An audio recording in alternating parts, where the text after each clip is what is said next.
بسم اللہ الرحمن الرحیم۔ کلمہ شہادت۔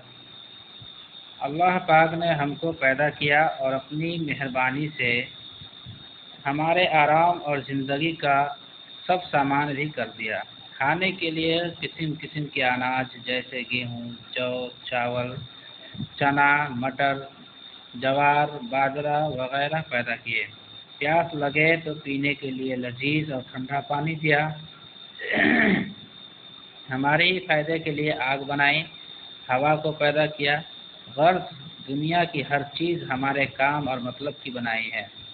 اتنا ہی نہیں بلکہ اللہ نے اپنی مہربانی سے ہم کو یہ بھی بتایا کہ ہم ان چیزوں کو کس طرح اپنے کام میں لائیں جس سے ہم دنیا میں بھی عزت سے رہیں اور آخرت میں بھی جنت ملے۔ اللہ پاک نہ بتاتے تو ہم نہ جانتے کہ ہمارا کون سا کام اچھا ہے اور کون سا برا ہے، ہمارے کس کام سے وہ خوش ہے اور کس کام سے ناخوش ہے۔ اچھے برے کاموں کو سمجھانے اور ان کی پہچان بتانے کے لیے اللہ پاک نے بہت سے نبی بھیجے۔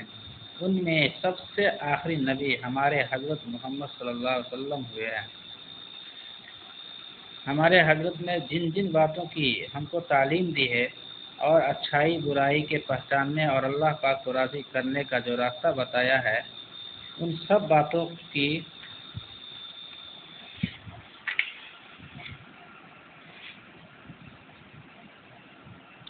جز اور بنیاد کلمہ توحید اور کلمہ شہادت کو جاننا، زبان سے اس کا اقرار کرنا اور دل سے اس کا مان لینا۔ کلمہ طیبہ کو تو تم اس کتاب کے پہلے حصہ میں جان چکے ہو، اور کلمہ شہادت کو سمجھو۔ کلمہ شہادت یہ ہے: اشہد ان لا الہ الا اللہ واشہد ان محمدا عبدہ ورسولہ۔ اس کلمہ کو اور اس کے معنی و مطلب کو زبانی یاد کرو۔ اس کے معنی یہ ہے: میں گواہی دیتا ہوں کہ اللہ کے سوا کوئی دوسرا ایسا نہیں ہے جس کی عبادت کی جائے، اور میں گواہی دیتا ہوں کہ محمد صلی اللہ علیہ وسلم اللہ کے بندے اور اس کے رسول ہیں۔ گواہی اس بات کی دی جاتی ہے جس کو آدمی نے اپنی آنکھوں سے دیکھا ہو یا سننے کی بات ہو تو خود اپنے کانوں سے سنا ہو۔ جیسے تمہارے مدرسہ کے دو لڑکوں انور اور اکرم میں جھگڑا ہوا۔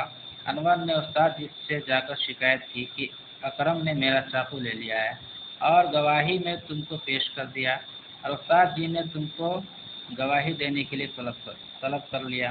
اگر تم نے اکرم کو چاقو لیتے ہوئے نہیں دیکھا اور نہ کبھی اکرم نے تمہارے سامنے اس کا اقرار کیا تو کیا تم اس معاملہ میں گواہی دو گے؟ ہرگز نہیں۔